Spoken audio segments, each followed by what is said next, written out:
बिस्मिल्लाहिर्रहमानिर्रहीम। अस्सलाम वालेकुम।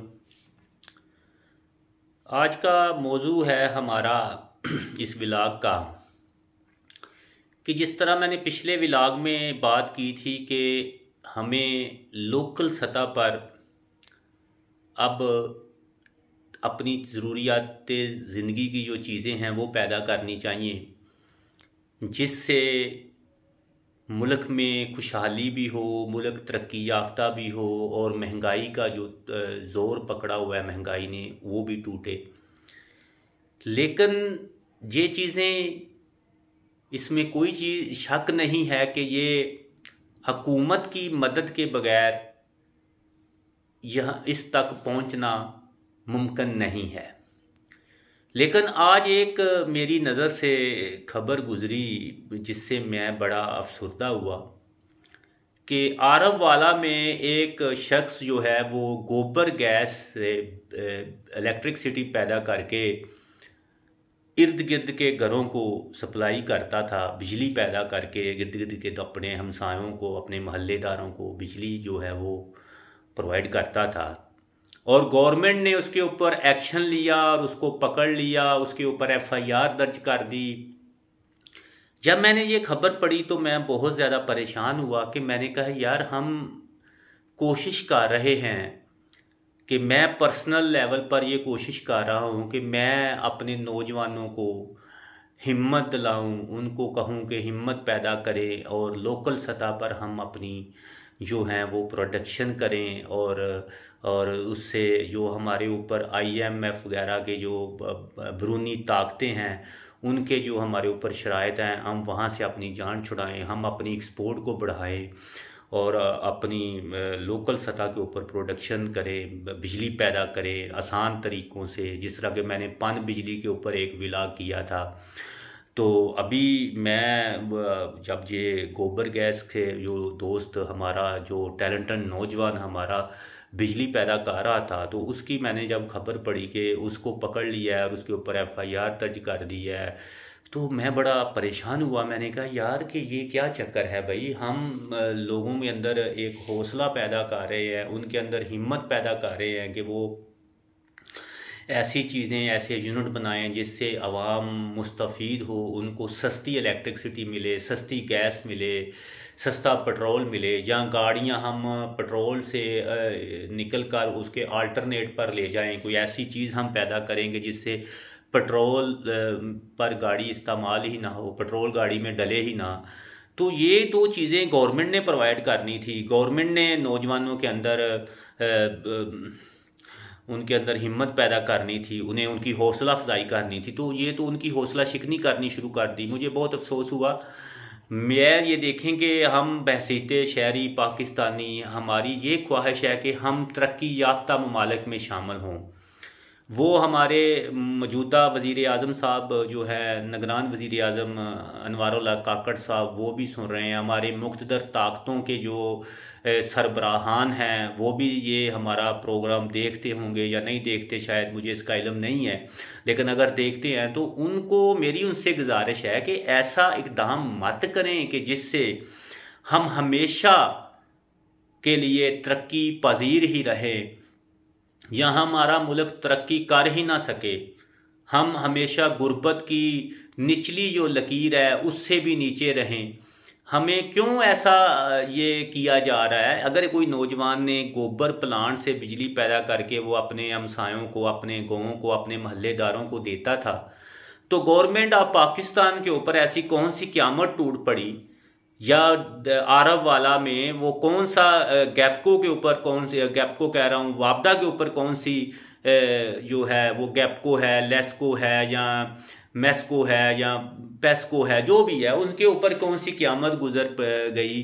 वो उनका दिल क्यों डूब गया? उनकी जो है ब्लड प्रेशर क्यों हाई हो गया कि उन्होंने उस नौजवान, उस शख्स के ऊपर एफआईआर दर्ज कर दी, उसको पकड़ लिया, उसके घर पर दावा बोला और ऐसे बोला कि जैसे दावा बोला कि जैसे वो कोई दहशतगर्द है, वो कोई ऐसी चीज़ अंदर बना रहा है जिससे कि पाकिस्तान की रियासत को नुकसान है।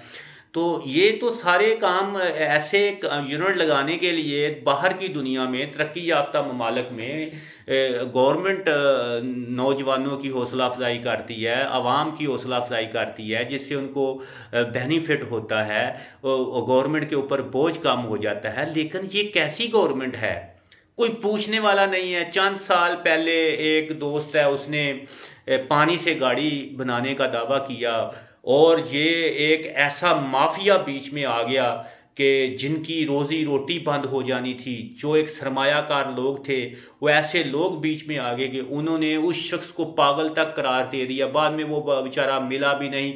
और कुछ पाकिस्तान के जो सरकारी साइंटिस्ट थे उन्होंने उसकी हौसला अफजाई नहीं की, बाकायदा उसकी मैंने टीवी प्रोग्राम में देखा कि हौसला शिकनी की, उसको उसकी बेइज्जती की, उसको उसकी इंसल्ट की।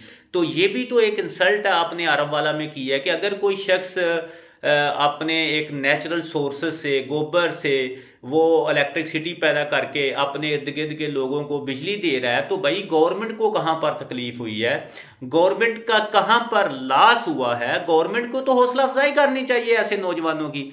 लेकिन इन्होंने उसके घर पे दावा बोला, उसके साथ बदतमीजी की, उसके ऊपर FIR दर्ज कर दी, उसको पकड़ के ले गए। पता नहीं अब उसकी क्या सूरत हाल है, वो किस स्टेज पे उसका केस है, उसके ऊपर कौन सी दफ़ा लगाई हैं। तो ये चीज़ें देखें कि आप लोग, तो मैं तो सब सरेआम कहूँगा कि आप तो अवाम दोस्त नहीं हैं। ये मौजूदा सेटअप है या माजी का कोई सेटअप है या कोई अगला सेटअप आने वाला है, तो मैं तो बिल्कुल खुल खिला के कहूँगा कि आप लोग तो अवाम दोस्त भी नहीं हैं और वतन परस्त भी नहीं हैं।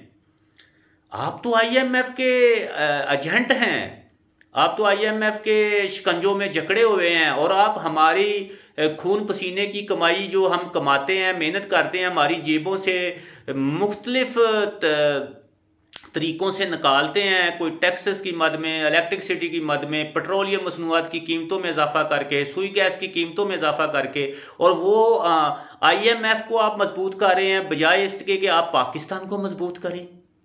कितनी ये एक भयानक खबर है कि यार हम विलाग करते हैं, लोगों के अंदर हौसला पैदा करते हैं कि यार आप लोग पाकिस्तान के अंदर यूनिट लगाएं, इंडस्ट्री लगाएं, ताकि छोटी छोटी इंडस्ट्री लगाएं ताकि हम तरक्की याफ्ता ममालिक में शामिल हो सके, हमारी एक्सपोर्ट बढ़े। पहले मैंने एक प्रोग्राम किया एक्सपोर्ट के ऊपर, लेकिन आज मैं खबर पढ़ के तो मैं बिल्कुल ही परेशान हो गया। मैंने कहा यार ये कैसी हुकूमत है, हमारे हुक्मरान किस तरह के हैं कि जो अवाम दोस्त ही नहीं है, अपने मुल्क की अवाम के दोस्त नहीं है और वतन परस्त भी नहीं है, उनको अपने पाकिस्तान से ज़्यादा मोहब्बत IMF से है।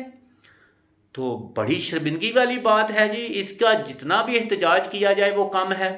ये प्रोग्राम कोई भी देख रहा है, ये सिर्फ एक माफिया बैठा है, मतलब कि कोई भी ये प्रोग्राम मेरा देख रहा है उसकी अगर नज़र से गुजरता है, वो इलेक्ट्रॉनिक मीडिया में वो जितने बड़े बड़े सहाफ़ी हैं उनकी नज़र से गुजरता है, वो आवाज़ तो उठाए यार ये क्या चीज़ है, ये क्या चक्कर क्या है। अगर मैं कोई चीज़ पाकिस्तान में बनाना चाहता हूँ तो मुझे बनाने की इजाज़त नहीं है। एक माफिया, एक सरमायादार है, वो पूरा मुल्क उसने अपने हाथों में जकड़ा हुआ है। वो जो सोचता है, वो जो चाहता है, उसके जो दिल की चाहत होती है वो ही होता है। गरीब मर जाता है, पिस जाता है, वो मेहनत करता है, उसकी कोई सुनता नहीं है। तो बड़ा ये एक भयानक खबर थी, भयानक न्यूज़ थी कि हम लोगों के अंदर हौसला अफजाई पैदा करें और आप लोगों की हौसला शिकनी करें। रियासत तो मां से ज्यादा प्यार करती है, तो आपने ये क्या किया? वो अभी इसी इलाके की एक खबर है कि वहां पर एक शख्स ने ना हवाई जहाज बना लिया जी, कोई छोटा सा उसने कोई मोटर लगा के त्यारा बना लिया, पुलिस उसको पकड़ के ले गई, उसकी इंसल्ट की, उसको मारा, उसका मैंने बयान सुना, उसके ऊपर तशद्दद किया, उसको जेल में डाल दिया, हवालात में डाल दिया, उसको यहां तक कहा गया कि तुम दोबारा जहाज बनाओगे। यार ना आप यहां पर ऑटो इंडस्ट्री लोकल सतह पर लगाने देते हैं, कि जो व्हीकल की इंडस्ट्री है वो भी आप, कोई मैं लगाना चाहूँ, आम शख्स लगाना चाहे, आप उसके अंदर इतनी मुश्किलात पैदा कर देते हैं, इतनी मुश्किलात पैदा कर देते हैं कि बंदा, इन्वेस्टर भाग जाता है। और मोटरसाइकिल की इंडस्ट्री आप नहीं लगाने देते। क्या हम कच के खिलौने तैयार करें और आप सारी चीज जो किक बैक्स लेकर अपना कमीशन लेके बाहर से इंपोर्ट करते हैं पाकिस्तान में, हम आप लोगों से कोई पूछने वाला ही नहीं है। मैं तो एहतजाज करूंगा इसके ऊपर। ये जो मेरा प्रोग्राम कोई भी दोस्त सुनता है, अगर वो तवज्जो से सुने और इसको वो वायरल करे, शेयर करे आगे। ये तो बड़ा जुल्म है, जुल्म की इंतहा है कि फिर आप लोगों ने यूनिवर्सिटियां क्यों बनाई हुई हैं वहां पे? यहाँ पाकिस्तान में इंजीनियरिंग यूनिवर्सिटी आप लोगों ने क्यों बनाई है? या आपने इंजीनियरिंग स्टूडेंट को उनकी मनपसंद का काम ही नहीं करने देना, आपने यूनिवर्सिटी क्यों खोली? आपने ऐसे